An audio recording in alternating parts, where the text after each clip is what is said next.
If you have an interest in horses and love learning more about horses, the horse industry, teaching, or even managing your own horse business, then you're in the right place. We would love you to join us on our mission, which is to improve the lives of horses around the world through the education of riders, handlers, and trainers. So get comfortable, listen in, and enjoy. This has been another episode sponsored by Online Horse College. If you haven't had a look at the wide variety of equine-specific accredited courses, then go to onlinehorsecollege.com and I'll see you over there. Our guest today on Horse Chats is Michelle Kelly. Michelle's been here before on episode number 52, but before we introduce Michelle, I just need to talk to you about Sophie Barrington and Archer Creative.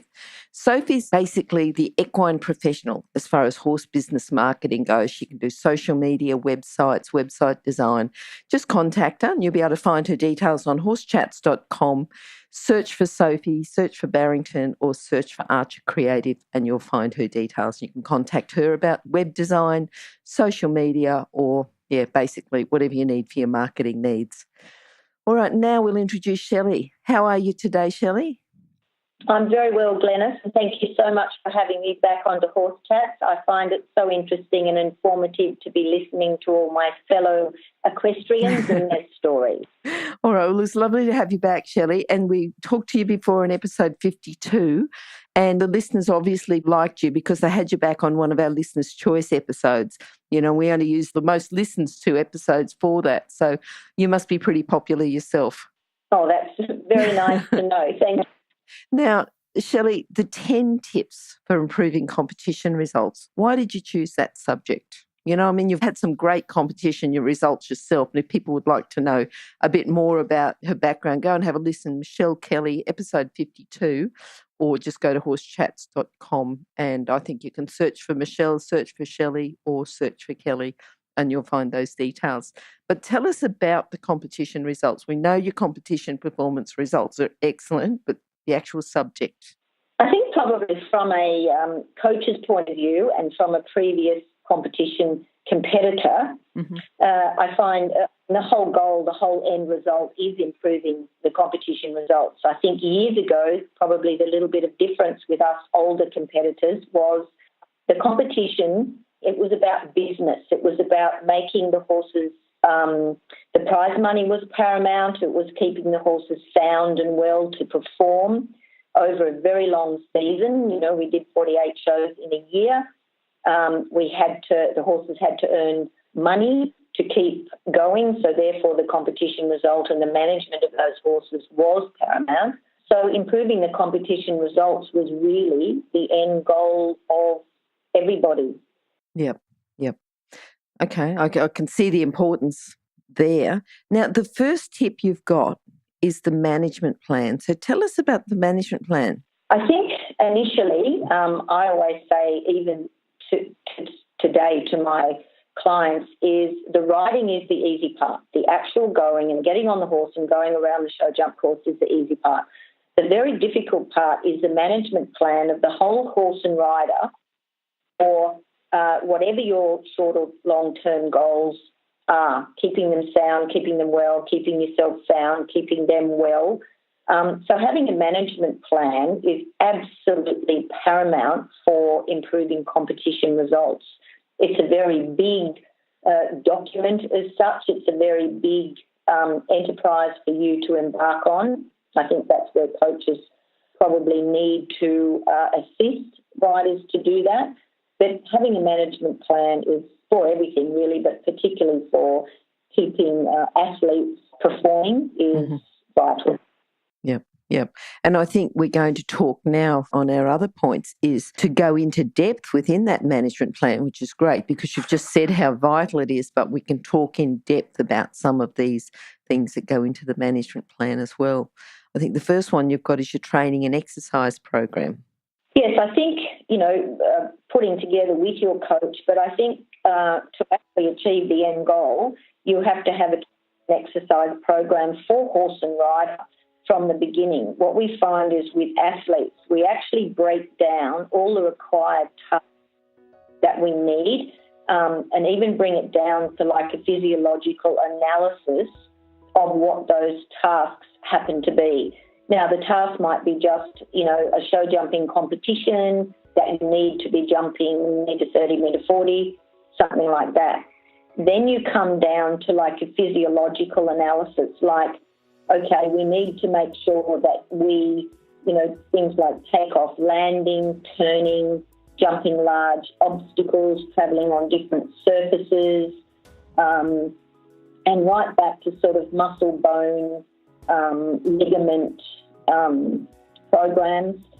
We then break it down even further and do like weekly, monthly and long term. So what are we going to do, like general fitness, aerobic, muscular endurance, power, agility, all the same things that you would do for an athlete, and what are, like environment training, like atmosphere, night, day, surfaces, different weather, which we used to come across all the time.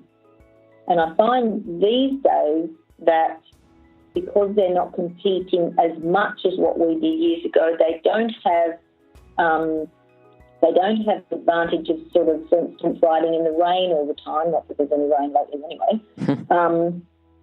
But, we at least competing for that amount of time, we did get a lot of jumping out of mud, jumping, hard ground. So just those aims and objectives, and then breaking it down to, weekly, monthly, yearly, depending on what the long-term goals are. So it's quite an involved plan that you put together with all your coaches and your support people. Yeah, yeah. And it would be like you've got the training, just even the different courses, the different surfaces, everything else. It would be a different plan for each horse, wouldn't it? Even if the same horses are similar, competing similar competitions, you've still got to have an individual for each horse. Oh, absolutely. I mean, our aims are to maintain the recovery, bones, joints, ligaments, increase the aerobic and muscular endurance, rideability, jumping skills, etc. But each horse would definitely have their own plan, and possibly each horse would have their, training plan. Like an example, Monday might be general fitness, or it might be a day off if it's a Sunday comp. You might have flat work training incorporating some poles and jump recovery maybe Tuesday, Wednesday. You might do some, long, slow distance interval training. You might do, I used to call it jump gym, where they're actually doing agility, and then you might do some active recovery. It might be a swim, or it might be just going for a general ride or a day in the paddock, depending on, circumstances and horses. Mm-hmm, mm-hmm. All right, now coming on to point number 3 here, which is important dates. Now, you said you had 48 competitions a year. So tell us about what sort of full yearly calendar you would have. What would you do? Look at the shows at the beginning of the year and then go from there? Or tell us a bit more about this full yearly calendar. Well, yes, what we would do is we'd actually get a calendar, January through to December, and go, all right, now let's fill it in. So normally in our mind, it seemed a bit silly, but in our mind, our season started August. Say we said Brisbane Royal, for instance, or the run up Queensland. So the horses would get possibly late June normally off, and then July they'd sort of come back in, and we'd go to Queensland in August, which is what they do a little bit now. They head to to the warmer countries. Yes. They go up to Queensland in our winter. I'm based in Sydney. Mm-hmm. So then we would go up there, and possibly the main event would be, at that stage it was Brisbane Royal. The Ekka was very popular then. Yep. And then we'd manage the horses to the ones that, we wanted to maybe win the Grand Prix there. All their classes would be managed to set that particular horse for that particular event. So there would be, and there would be a warm-up show, say, where you mightn't say, okay, I don't want that horse to necessarily win at that show, but I'd like him to, get all the skills that he needs to win at the next show, because that might have more money, or, that's the show that you want to win. It was very prize money driven in those days, because that was the only way we could all keep going. Not too many people sold their horses. So, you know, it was very important if we burnt them out or overdid them or injured them, you know, there was not going to be any prize money. So it was very, very important, you know, we managed that. And then, you know, you'd then come back. There was a lovely August run. There'd be some things in like September. You might go to Adelaide, Melbourne. There was a lovely August run where sort of like Western New South Wales. You'd come back and then you'd have you might do Melbourne Royal, you might do a couple of shows. There was a lovely run November, December in Sale, Wodonga, down Shepparton, down in Victoria. So you'd go down there for a couple of weeks, then you'd come back and finish with some shows in Sydney in sort of December, and you'd have then the run-up, all the agricultural shows and the good shows through till Sydney Royal in Sydney. Okay. And that was, what, Easter? Yes. Yep. Yes. So your main show then, all that January, February would be building up to then be competing at the Sydney show, Royal Easter show. Yes. That was a really big one. We had a brilliant show at Wentworth Park many years ago. We all very much planned. We had a management plan that each one of us wanted to win there no matter what. So that was in January. That was a very big show to organise ourselves for. So, yeah, we'd sit down and we'd virtually knock out the year's plan, maybe other competitions. You know, if there was any training or clinics, not that we really had time, we learnt on the job in those days. So it sounds like you worked out your big competitions and then you worked out your smaller competitions leading up to the big competitions, but you also worked out your schooling competitions where you want to give the horse a run in the lead up to the smaller competitions that then would lead up to the bigger competitions. Exactly. And we would use, I mean, in those days there was classes like speed classes. You know, there was top scores, rescue relays, that sort of thing. The rescue relays might have been a little bit smaller in height. The top scores and accumulators would be quite big in height. We had 6 bars and puissances if we wanted to give some of our horses a bit of a look at some bigger fences. You know, put them in those classes, or you'd put them in a 6 bar to give them that agility run, or you'd put them in a 6 bar because it was worth a lot of money and you actually needed the money. Yes, yes. But it was the bigger, the main horses for the main big competitions. You then recover and nurse, and the other ones, you know, the younger ones coming through, you pick as many suitable classes for them to be able to, get them to the goal, whatever they were going to do. Shelley, how many horses did you have in the team and that? Because it was just you and your husband riding, or how many riders, how many horses within your team? There was my husband, John, and myself, and we had up to 9 horses. Yep. We had a 10-horse truck, and then we had a semi. But the minimum horses, which is when we started not to travel quite so much, the minimum amount of horses that we would take away would be 6. But it wasn't. We actually travelled quite a bit with actually 9 horses. Okay. So the management was a really big, and it would be very organised. We would know every day pretty much what the goal was for that particular horse at that particular show. And again, very much around prize money. Everyone would sit down. A couple of the riders were brilliant at sitting down and knowing exactly how much money was to be won at that particular show. Yeah. Obviously spent a bit of time going over the figures. Yes. Yeah. Yes, we had to always come out that we paid, costs and entries. Yes. And we had to have money in our pockets to go on to the next show. Yeah. What about taking us on to point number 4 now? You've got support and professional information. Tell us a bit how this plays into your management plan. And I'm also interested that even though you might have your local professionals, what happens when you're travelling and you need a professional? So if you can talk about that. Well, I think it's very important to have, it's a whole team. It takes a village to make like anything. Yep. So you need your team around you. I mean, we were incredibly lucky living in Camden. Professor Hutchins, who was the top vet at the University of Sydney at that time, was our vet. He would advise us on a lot of,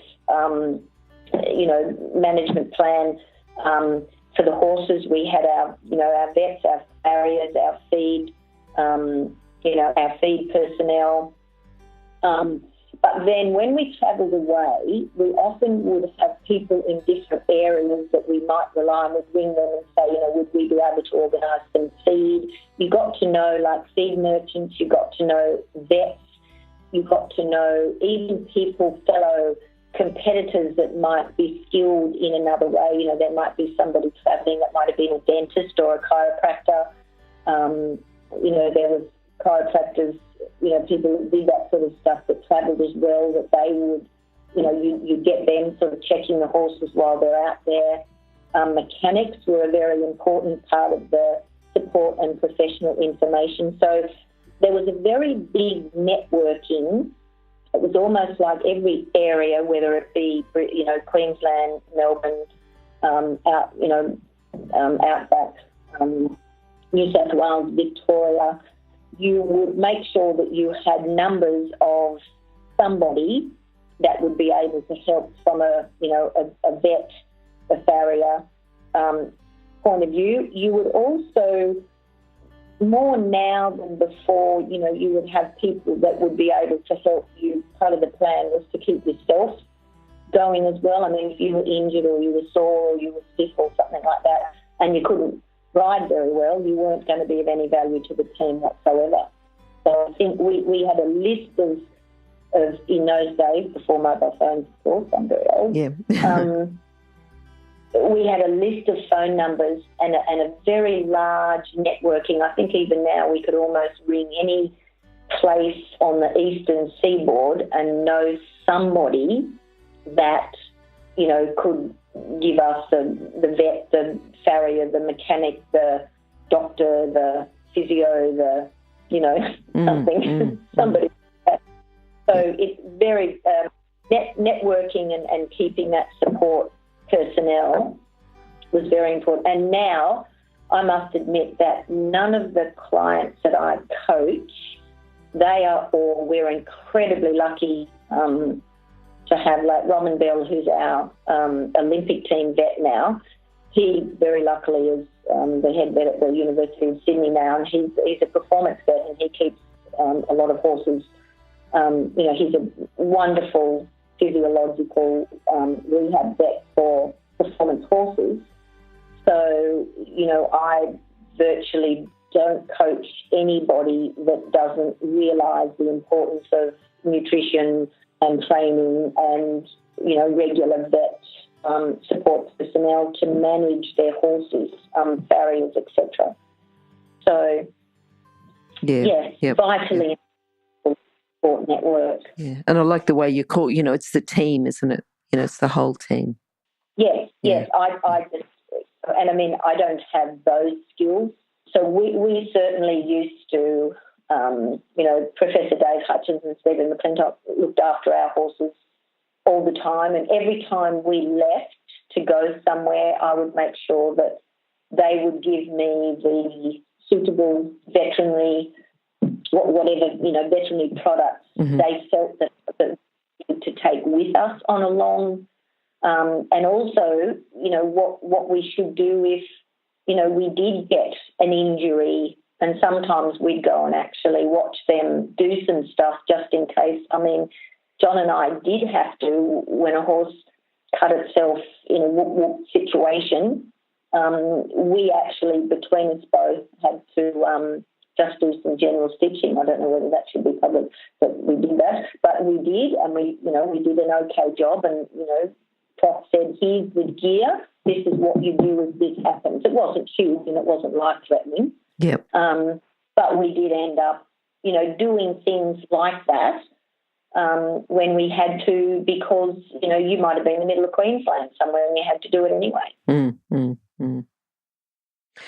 All right, now this takes us on to point number 5, is throughout this you've talked about different pressures, right? So you've talked about it always being about the money, you've talked about competition, pressure and injuries, but it's not just the pressure, it's the strategies to deal with them. And this is the point number 5, is using the strategies to deal with the pressure. So tell us a bit about that and what sort of strategies you use, because I think this is a big lesson to learn from different people who are under a little bit of pressure and can't deal with it. But you must have been under enormous pressure, while you were doing that. So, yeah, if you can tell us about that. Yes, we were, there was a lot of pressure and there's a lot of things that could go wrong. Even now I say that in the very beginning you should write down your source of pressure that are going to sabotage your competition results. Now, that might even be, I'm very fearful of falling off and hurting myself. So it's like, all right, well, we need to put a strategy in place to work through that, because that's absolutely going to sabotage you. But also things, just basic things like finances. Do I have enough money, to be able to travel to such and such? What if I go to the show and don't earn anything? What am I going to do if I'm stranded, whatever? So I need a strategy to put in place that, there's at least some money to get home. We were coming back from Melbourne one time and it was like, we didn't have such a good show. And John said, I don't know whether we've got enough fuel or enough yeah, or whether we've got enough funds to even put the fuel in the truck to get home. We better call into this show and hope that we earn some money. Mm-hmm. So I remember we went from Melbourne to Wagga, called into Wagga. Luckily, we actually won quite a lot of money, which was wonderful, and got ourselves home. But we actually did get ourselves in a situation, 9 horses, a truck and a big caravan and everything we used to travel with in those days. Yeah. So it was like, okay, this is pressure. So how are we sort of going to deal with that? And I think in the end we had to things that were in our control, things that were out of our control. Okay. And we didn't ever want to ring our parents and go, could you put some money in the bank, because they were going, could you really be travelling all over the countryside? So we actually wanted to say, well, we can't do this ourselves. No, we're going to do it ourselves. But a lot of people think, like finance, distance, that they live a long way away. And I even had somebody that said, okay, my biggest source of pressure is my mother's always really late getting me to the show. So I'm going, oh, okay, I think we can deal with that. Or I'm fine when I'm at jump club, but I'm really nervous when it's a competition day. Or I'm fine unless they call it a Grand Prix. Or I'm fine unless I get on that horse. Or there's a lot of, I say, you write down, like you get up and you sit down and you go, okay, what is my main source of pressure from the moment I get up till the moment I go to sleep? What will be the things that are going to worry you the most? And then I say, the more that you worry, the more energy the brain's going to use to worry about that anyway. Is that something you control, or is it not? That person rides better than me, or that horse is better than me. And it's like, well, that's a total waste of time to be thinking about that, because there's always going to be someone that's better than you, and there's always going to be a horse that's better than yours. So let's just let that one go. But your pre-nerve pressure before you go into the class, if you're getting very anxious, let's work on changing the anxiety that's going to sabotage your performance, to use that stress to actually up your performance. And I think that's one of the big things that I learned. Being a bit of a perfectionist, it was like, oh, no, that was not good enough, so I'd stress myself about that's not good enough. And then in the end, it's like I changed it to the more pressure I was under, the better I performed. Mm-hmm. So I think having a few people, John and his father was amazing at just keeping things, calm and you can do it and, off you go sort of thing, believing in me, that sort of stuff. And I think, I've had a couple of clients recently that sort of didn't perform in certain situations, and I went, hang on, you're a very, very talented rider. You've got a good horse. You're letting something. Oh, no, I'm not. And I'm going, I think you are. Let's just have a little chat about that. They go out and perform brilliantly. Those sort of things. Yeah, no, that's good. And it's something that we've talked about before on the show.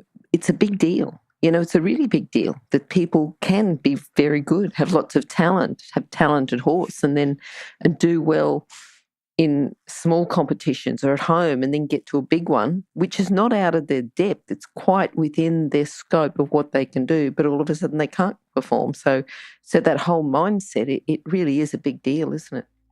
Exactly. And I think giving them strategies to sort of deal with that, but also just, I always say if you're confident in your skills and you're confident, and your horse can do it, then go and enjoy it. Stop sabotaging your performance by worrying about something that probably won't happen anyway. And then I say, what's the worst thing that can happen? Like you go out, you fall off. Okay, that's something that you've got to realise that can happen. You go out and you stop out at the first fence and you think the whole stadium is laughing at you. They're not. They're more or less going, how brave are they to go out and do it anyway? Mm. But also feel that. Because I say, it will happen. It's happened to us all. Yep. It's happened to us all. We've got, done everything and then we go out and fall off or stop out or, hurt ourselves or something. And then, you've got to sort of feel it, deal with it, and on you go. You use it to your benefit. Use all those things. I say picking ourselves, how do we learn? Picking ourselves up off the ground. Mm. Okay, maybe that was but we're not worried about the fact that we've actually fallen off. It's like, oh, my God, we've fallen off. It's like, yes, you've fallen off, I guess. Yep. So it's not the big deal you think it is. Yes. Yes. Probably being a bit harsh there. No, that's good. If you're an equestrian coach or a horse riding instructor, or even if you aspire to be one, have a look at the free video series for horse riding instructors on the Horse Chats website. Go there now, have a look, horsechats.com. All the time, right through these 10 tips, we've done 5 and we're about to start number 6, you've had an absolute passion for this lifestyle. And it is a lifestyle. I haven't done it to the level that you've done it, but I've been there. I've been on the road and the camaraderie between the other competitors. Who are your competitors? They're looking for prize money as well. But there's still a lot of friendship between all the competitors, and it's a lifestyle. But this one now, point number 6, is the life balance strategy, because you've still got a family, you've still got other things that, coming back to real life, I suppose. You've sort of got one lifestyle, but coming back to real life and balancing your life. What have you got to say about that, about the life balance strategies? Well, I think one of the things that we found really hard, because we actually decided that, this is what we wanted to do and we travelled so much, we actually missed out on a lot of, family, weddings or friends, whatever, that they were, they kept us in the loop, but a lot of times, oh, sorry, we're in Queensland, oh, sorry, we're in Melbourne, oh, sorry, we're wherever. Yep. But I think looking back now, and particularly the fact that we're old and we're actually now retired from competition, one of the things that I'm probably passionate about is life after competition. Yes. And also if you're injured, and it's happened to us all, I remember I broke my leg, so I was out of competition for a while. Things like what other life balances are you going to do to actually keep that life balance? And also, if the only thing you do is just compete show jumping and that's it, if you have a bad result or your competition results aren't what you want, then you're going to dwell on that. You're going to sabotage. You're going to be very, very upset in your life because that's not going well. So if you have something else in life or you have a life balance strategy, or you can come back and do something else, then it's not going to be the humongous sort of deal that you think that it may be. I think too, being honest now, I'm a great one at my poor younger clients. I've insisted that they've all gone off and done some sort of study. We see it a lot with athletes that have not done any study or any other qualification of any sort, that when things don't go well in your sport, you've got to have something else that will keep you happy physically, mentally, emotionally, spiritually, the whole lot, to keep you actually going when that particular physical athleticism is not there. I, my poor ones, I've sent them off to university in TAFE and goodness knows what, and absolutely insisted I won't teach anybody if they're a young person that isn't doing some sort of further study. Yes. I think it's so important, like things like relaxation, that sort of stuff as well. So, look, I have to absolutely totally agree. And I think myself as a competitor, I've always wanted to study. And I think that's why I've started the registered training organisation, Online Horse College, because life as an athlete, even though equine athletes last a lot longer, but it's limited.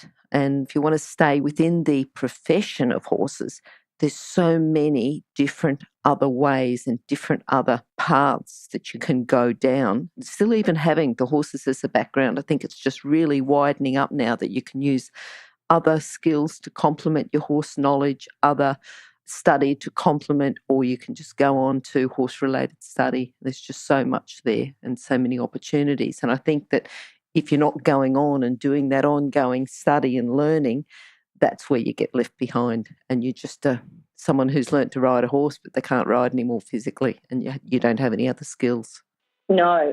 And I mean, we're incredibly with what you've started, with horse chats and all the horse-related sort of learning and study is amazing, and that's really probably what sent me on that path. I decided I wanted to be a little bit better coach, knowing a little bit more about related fitness and all that sort of stuff, and did a fitness diploma at TAFE and then went on to university and then did a master's and still am now an ex-physiologist. So, I was incredibly lucky that, a door opened and I was retiring basically. But you've still got to step through the door, haven't you? You might say a door open, but you saw the open door and you stepped through it, and then you can use something to complement what you were doing. Yeah. I think as coaches, it's something that we need to be very aware of, in that particularly us older ones is, well, hang on, you can't ride forever. Yep. And you can't necessarily just be a coach forever either. So, you need that. And not only that, it's not just that we can't do it forever, but there's different, like the working with horses is changing and evolving and everything as well. We need more skills. It's not just saying, right, well, I've got it now. This is what I've got, this qualification. I'll sit on it for the rest of my life. It's keep going and keep following the pathway that fits you the best. Absolutely. And the continual learning in everything is amazing. I mean, that gives you a lovely life. Yes. So just taking us back to point number 6, you've said about the life balance strategies for study and relaxation. So what are you saying, that just take some time off for that? Or how do people do it if that's what they're passionate about, is, following, but it's more the point of making sure that you've got some study and a little bit more of a broader aspect when you've finished your life after competitions? Yes, I think that again is, what are you going to do after your after your competition years? And some people, it's like, well, I like such and such. Well, maybe sort of look to have some sort of plan, because I think that takes the pressure off you too. So, well, I've got that sorted. Which probably brings a little bit into the next point, the injuries to horse and rider. Okay, this is point number 7, injuries to horse and rider. Yep. Yeah, so it probably brings me a little bit into that one as well, likely injuries and strategies to deal with this. So, I mean, over the years with 9 horses, you know, there would be different, injuries and, ligaments and tendons or, sickness or colic, whatever, over the years. So, obviously you've got to have strategies to deal with that. And, of course, we fall off and, of course, we, have injuries to ourselves as well. So that's where it sort of links a little bit through this life balance strategy. Well, okay, I'm injured, so there's going to be some time off. What am I going to do now? What can I do depending on the injury of the horse as well? So the horse, okay, it's got to have 6 weeks off or 6 months off or whatever. So, what am I going to do through that time? What other things can I do? Can I put something in place or, can I just continue on and, be the groom or, the person that's holding the horses or whatever? But I think you still have to have that life balance. I'm probably very lucky in the fact my girlfriends from school are all very arty, interior design and artists and musicians, and which I'm not good at all. But I was dragged around, which is just beautiful, and still am, which I love them so much. So, whenever I was at home, there was always the invitation to, let's go to an art gallery, let's go to an orchestra. One of my girlfriends is in an orchestra. And, let's go and look at all these sculptures, whatever. So my whole riding life, I was very lucky that they were able to keep me in the loop of, if you're in Sydney, we're going to go to this exhibition, blah, blah. So my whole riding life, I was very lucky to be sort of taken to all this, which I knew nothing about, obviously, but had the most amazing life balance with these beautiful girls taking me to galleries, etc., which when I look back now, I'm eternally grateful for that life balance that they actually gave me. And now my great love is skiing, and I go skiing in Japan every January with another group of friends and look forward to that. So I'm very still involved with horses and love it. And, if I wasn't old, I would be still wanting to jump. I look at the Grand Prix and I go, God, if I could just grab a horse and jump on and go. Yeah. Very sidelines for us oldies are very hard. But then knowing that I have these life balances now and also can help people through coaching and that is vital. I think I'm a very bitter old person that... Yes, if that's all you've known and you want to, and you're angry that you can't get back to it. Yeah. So now I'm, the art gallery's fantastic. Yeah. That's good, isn't it? All right. Now, point number 8 is the administration and the documentation. This is what else needs to go within the management plan. Administration, documentation. Just out of interest, did you always have something that you kept these in the truck with you? Did you take them out? You always kept them there? Oh, yes. We always had to have our jumping cards. Yep. Now, if we didn't write on cards, because our cards, they were just a physical card, and we send them in to EA or EFA it was then, and they were stamped.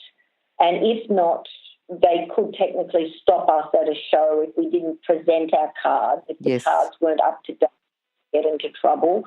So we had to have a little briefcase or whatever it was. Now, if you went to get your prize money, they had to sign your card that, you got first in the whatever.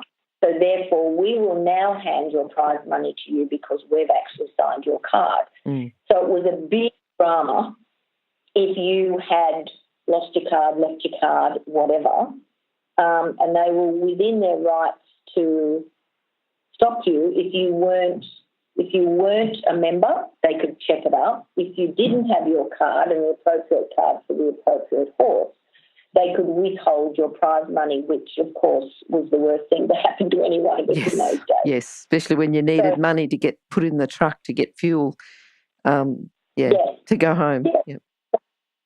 So, I mean, now it's, they've got passports and all that sort of stuff. So it was incredibly important to make sure that we were up to date with our membership and we had some sort of, probably a letter or something in those days.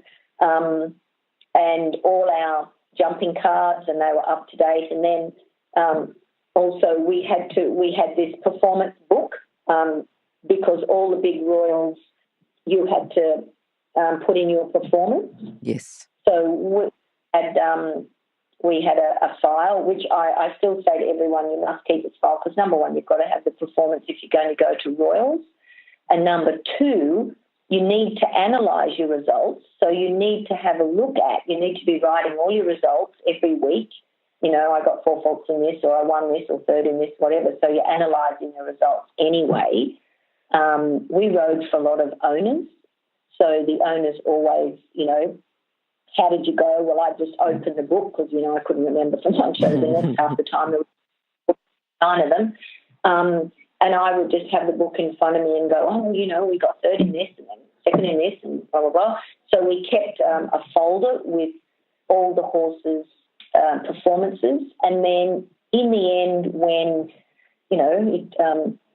it evolved to videos, back in the days of the big video, the VCR huge thing, cameras, big caravan. Yes, huge cameras. We actually would video as much as we could and then come home and put every horse had its own VCR video. Yep. So, number one, we were the owners, but number two, we would then sit down when we got home and we go, okay, we'd put in, Jack's video and we'd watch. So every new video would go on to that. So that might be for a whole year. And we might go back and go, oh, look what he's done in that year. Or, oh, he keeps doing that. Or, yeah, but you do that. Do you know what I mean? Yes. So videos became very much, which they are now, but I remember they were fairly new then. So we had a lot of videos and we'd be quite tough on ourselves and go, well, you're doing that all the time. So maybe that's why they're having 4 faults and you're losing $500 every show because of your foot or your finger. Yep. So, yeah, it would be quite so all those, so your jumping cards, your videos, your folder of performance, all that sort of stuff. And then it was kept in, I had a special spot, in the truck or the caravan or we had a semi in the end. So there was a special cupboard that you could just easily access in like a briefcase. Yes. Yep. I think that's good. Just on your phone, isn't it? Let's go along to number 9. We've got education. That's point number 9. So education is more, I guess, whether it's education for you, whether it's sort of workshops, whether it's, like if any international, coaches came over. What I found too is being lucky enough to be on the Sydney 2000 national squad for a few years. There was opportunities to do workshops with course builders, so like Leopoldo Palacios and recently Werner Deeg. I still take the opportunities to do workshops with people like that, international riders or course builders, that sort of stuff. Yep. Now, of course, we do updates from a coaching point of view, sure, and all that sort of thing. So I think, different clinics. I think just to keep up your education with what you're doing. Even like George Morris used to come over, and even if you weren't, I did clinics with him, but then I'd say to different clients or myself, I'd go, well, I'm just going to go and watch. Yes. So, you pay to go. Still education in that. Yeah. Yeah. That's going to improve your competition results also, even just watching or looking. Now, of course, you've got all the, podcasts. But again, which is a bit easy. You don't physically always go. And, we're very grateful to you for things like that, where you can actually learn by listening and not getting in the car. Listen, I learn. You might learn by listening, but I learn a lot too. I've sort of had horses and been in the horse industry all my life, but there's lots of things that I'm learning. Yeah. Let's go on to point number 10 here. This is hobbies and holidays. You sort of briefly talked about it before, but I think this is to do with your plan and your calendar and just fitting in those hobbies and holidays. Yes, I think it's the same as, like burnout. You can burn out as a competitor, you can burn out as a coach, you can burn out as a teacher, you can burn out. You've got to have something, I think, to look forward to. We certainly didn't have a lot of holidays. It wasn't until our children were born that I remember saying, now, we can't just cut them around shows, we've got to do something. So we'd go and have a week at the beach. Mm-hmm. So we'd go to a house and we'd go, okay, it's not fair for them just to be going around horse shows. So I think it's important for me now. Of course, it's off to Japan skiing, so it's something to look forward to. I think you've got to have that, again, back to that life balance. I think it's really, yeah. To have a break. You know what, I'm not going to do a show this weekend. I'm going to stay home and, do the gardening or whatever. Mm-hmm. It's really important to have something else, whether it be a hobby, whether it be a sport, whether it be, I'm just going to go camping or something like that. I think that, from an improving competition results, I think, again, it probably links in with the life balance. Yes. But I think have break. Even if it is going, different people now are going over to WEG or something like that, just to step away, because I think when you step away, you're all refreshed and you look back in and think, oh, I've got so, you get insular and so sort of like everything's a big drama and everything, and then you step out and you look back in and why was I worried about that? Yeah. Let's have fun. Yeah. So, I think it's important to have that as well. And certainly once we started to do that, it was much more pleasurable. Good. And competition results improved. And that's why you do it anyway. It's because you enjoy it. Yeah. The emotional rewards, isn't it? Not the financial rewards. It's the emotional rewards. Yeah. You've got to, and you've got to love your horse. Yes. Yes. I think that, and all that sort of puts together like the competition results. It's not just, okay, I need to learn to ride and the horse can jump and whatever. It's a big, broad picture to actually be able to do that, and then your results improve. Good. Shelley, can we just go through and just do, because just for people, if they've missed one of these tips, if we just run through the 10 tips again, if you say a sentence or the main point or something for each of the tips, is that okay? Yeah. Yeah. The number one was to have a management plan. Yes, I think a written management plan, horse rider details, goals long and short term. Yep, good. All right, number two is the training and exercise program. Yep, so again, you break down all the physiological tasks, what is actually the aims and objectives for that training program for that particular horse and yourself, and you break that down and then work at sort of weekly, monthly, long-term programs for that. Yeah, that was and the important dates is number three. Yes, important dates is, you need to know your competition calendar, mm-hmm. so you can also do results analysis as well. You need to sort of work out your yearly calendar, what are the major competitions, other competitions, clinics, family commitments. Yep. So get the calendar beginning January through to December, fill it all in and work from there. Okay. Number four is the support and professional information.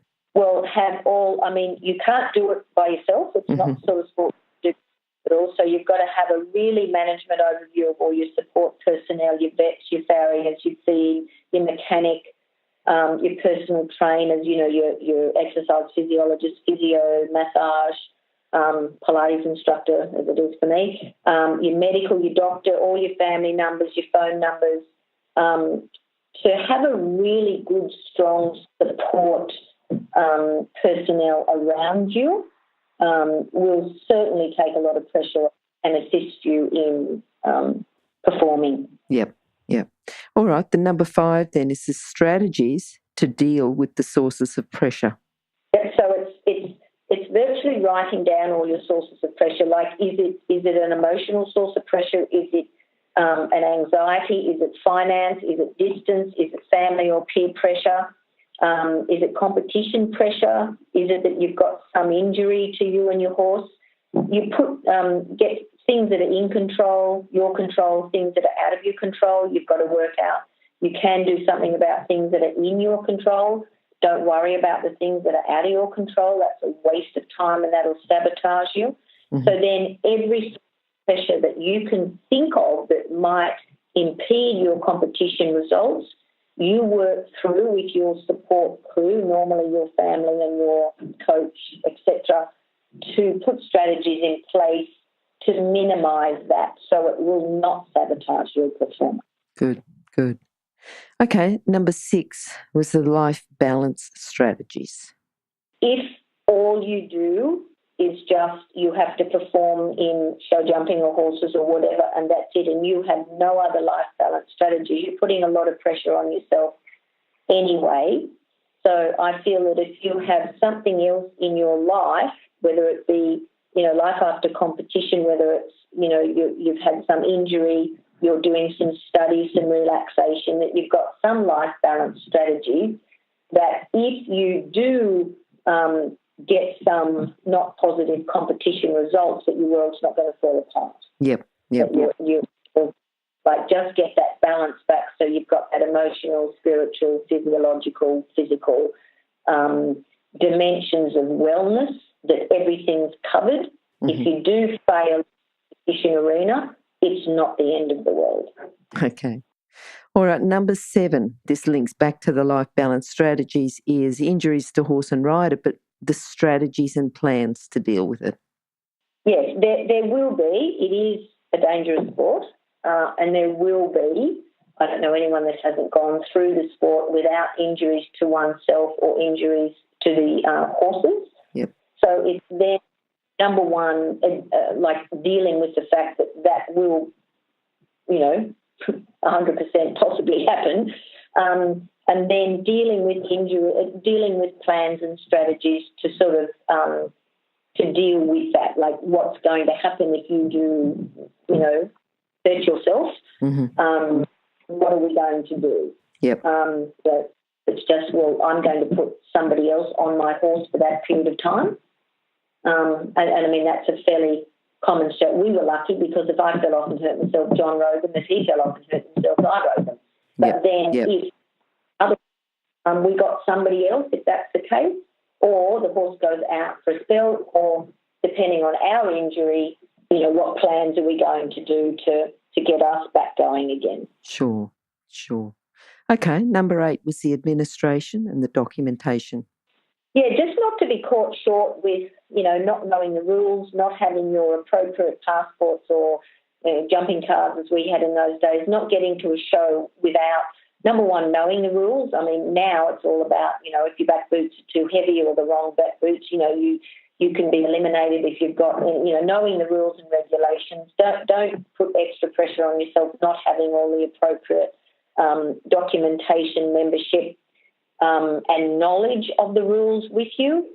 That's what stewards are for. Go up and ask them. I'm not quite sure about this. So don't get into a situation where you're not aware of the correct documentation that you must have to compete in the sport. Okay, yep. The next one was the education. Just continued education for yourself, like go to clinics, if there's an overseas competitor coming over, take advantage if you ever can. I find them incredibly interesting, course building clinics, or even like, dressage instructors. Mm-hmm. Yes. The fact that we're show jumping, then go to a dressage clinic, go to even something too about, now being an exercise physiologist, very good to go and actually learn about prehab sort of things, get onto some really good programs that you can do yourself to prevent injury, that sort of stuff. Okay, good. All right. And then the next one, number 10, was the holidays and hobbies. Yes, the fact that, we're athletes and we're looking to improve competition results. I think sort of stepping out of that environment and having something to look forward to, whether it be a hobby or, a holiday. I mean, I do know some people that they do love painting, so they go and do, an artist retreat weekend, say, this is a fellow. So you've got some sort of hobbies and holidays to sort of take you out of that environment and refresh you. I think and to have something to look forward to. Yep. Good. Because it's a tough sport. Yes. Anything to do with horses, all-consuming. It's tough. It's amazing. Teaches you all the life skills I think that anybody ever needs. And you really do need something to refresh you and keep you interested and a little bit out of the environment. To be able to look in and go, okay, it's not all doom and gloom. Yeah, and that's a strategy for improving competition results. So it's not a strategy for improving competition results and you can also have a holiday. This is a strategy for improving the competition results. So I've got to say thank you to Michelle Kelly for giving us those tips. And it's not just the tips, Shelley, it was all the extra information you put in. You didn't just sort of say, well, here's my 10 tips, I'll just rattle them off. It's the broader picture, all of the information you gave us was absolutely brilliant. And coming from someone who did this as a profession, as their thing that they did for quite a few years, I think lots of experience there. And I think we've just got to, thank you for that. So thank you. Oh, Glenys, and thank you so much. And I mean, I didn't put it together just all by myself. I had amazing support personnel around me in every shape or form. And thank you so much for having me on, and I hope it helps somebody. And I do commend you again. Congratulations on your wonderful Horse Chats and Learning platform. Learning is amazing, and I'm eternally grateful for what you do for us equestrian population. Thank you. And hopefully we'll see you sometime again very soon. Thank you very much, Glenys, and I so enjoy Horse Chats. I'm learning so much from all my fellow equestrians. Yes, people that you've known for a long time, and some of the questions that I ask might be a little bit different to your general conversation with them. I'm learning a lot. Okay, see you, Shelley. Bye-bye. Thank you so much, Glenys. Thank you. Bye.